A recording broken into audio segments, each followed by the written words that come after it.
जो खबर मैं आपको बताने जा रहा हूं, यह बहुत ही ज्यादा गंभीर है। ध्यान से सुनिए। दरअसल हुआ यह कि अब से करीबन एक हफ्ता पहले भारत ने बंगाल की खाड़ी में एक नो टेम वार्निंग जारी करी। अब यह नो टेम वार्निंग क्या होती है? उदाहरण के लिए, अगर किसी एरिया के अंदर आप नो टाइम वार्निंग जारी करते हैं तो वह एरिया नो फ्लाई जोन घोषित हो जाता है। मतलब उस एरिया में कोई भी प्लेन, चाहे वह मिलिट्री हो, चाहे वह यात्री ढोने वाला सिविलियन हो या फिर माल ढुलाई वाला प्लेन हो, कोई भी उस इलाके से नहीं गुजर सकता। ऐसा मानकर चलिए कि उस इलाके में परिंदा भी पर नहीं मार सकता। ऐसा इसलिए क्योंकि उस इलाके में या तो मिसाइल का टेस्ट होने वाला है, या फिर किसी प्रकार के लड़ाकू विमान या फिर ड्रोन का परीक्षण होने जा रहा है। इसीलिए उस इलाके को खतरनाक माना जाता है और वहां से किसी भी प्लेन का गुजरना खतरनाक हो सकता है। इसीलिए वहां पर नो फ्लाई जोन या फिर नो टाइम वार्निंग जारी की जाती है। तो खैर, भारत ने ये नो टाइम वार्निंग सिर्फ एक दिन की जारी की थी, वो भी 13 तारीख की, यानी कि कल की।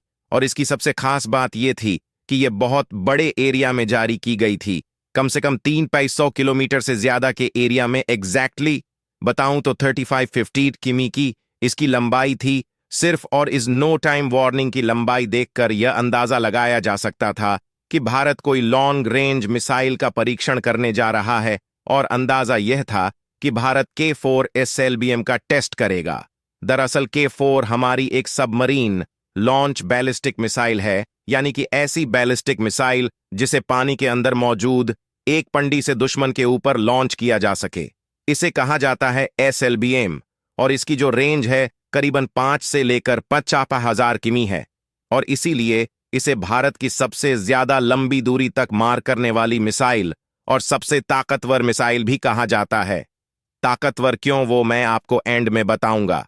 तो खैर, कल इसका टेस्ट होना था और उम्मीद की जा रही थी कि शाम तक यह टेस्ट हो जाएगा।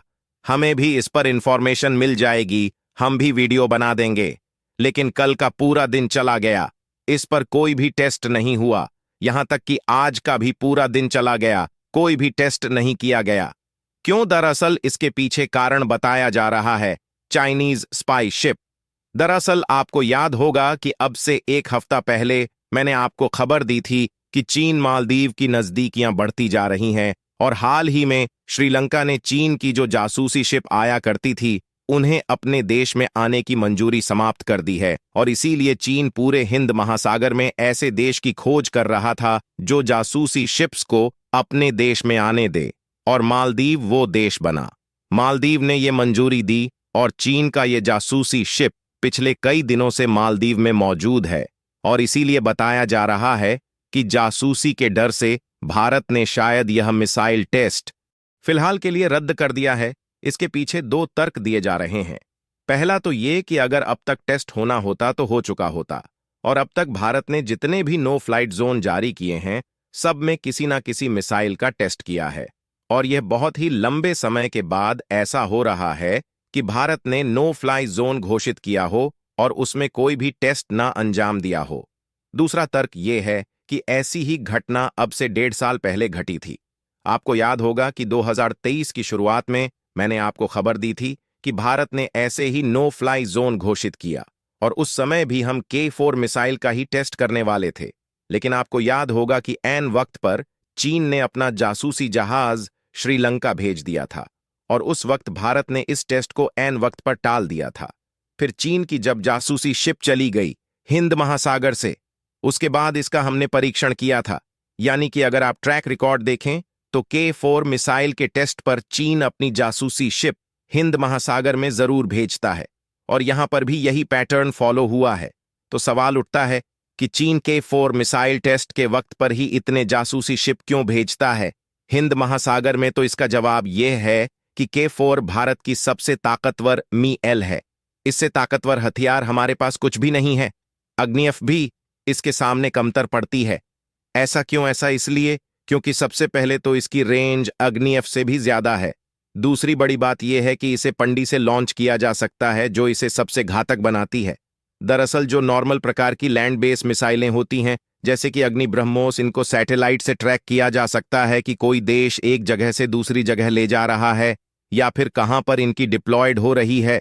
लेकिन K4 को आप पकड़ नहीं सकते। क्यों? वो इसलिए क्योंकि यह एक पनडुब्बी पर तैनात रहती है, और इतने बड़े समुद्र में एक पनडुब्बी को खोज पाना ही अपने आप में एक बड़ा महाभारत है। उसके ऊपर लगे एक मिसाइल को तो छोड़ ही दीजिए। और यही कारण है कि चीन इससे सबसे ज्यादा डरता है, क्योंकि अग्नि 5 हो गई, अग्नि 2 हो गई या ब्रह्मोस हो गई, तो जहां जहां भारत ने ये तैनात करके रखी हुई है, वहीं वहीं पर ये लोग अपना डिफेंस सिस्टम तैनात करके बचने की कोशिश कर सकते हैं।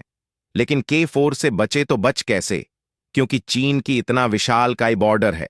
भारत आसानी से ऐसी जगह ढूंढ सकता है पनडुब्बी की मदद से, जहां पर इनका कोई भी डिफेंस सिस्टम मौजूद ना हो।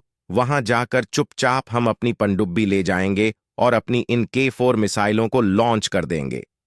चीन को पता ही नहीं चलेगा कि कहां से उस पर परमाणु हमला हो गया। इसीलिए चीन इस मिसाइल की सबसे ज्यादा जासूसी करने का इच्छुक है, क्योंकि वो इस मिसाइल का बिहेवियर, इसके बारे में ज्यादा से ज्यादा जानकारी जुटाना चाहता है, ताकि वह इसके खिलाफ भविष्य में सुरक्षा नीति तैयार कर सके। और मेरे हिसाब से भारत ने यह मिसाइल टेस्ट डालकर बिल्कुल सही किया है, क्योंकि K4 के ऑलरेडी जितने भी टेस्ट होने थे हो गए। अब इसे हमें तैनात करना है पनडुब्बियों पर। तो कुछ जो आखिरी के टेस्ट बचे हैं वो हमें करने हैं। हम उन्हें कुछ महीने टाल भी सकते हैं, कोई इसमें समस्या वाली बात नहीं है। लेकिन मेरे हिसाब से चीन की इन जासूसी शिफ्ट का कोई ना कोई तोड़ तो भारत को निकालना ही पड़ेगा, क्योंकि अब पानी सर के ऊपर से जा रहा है।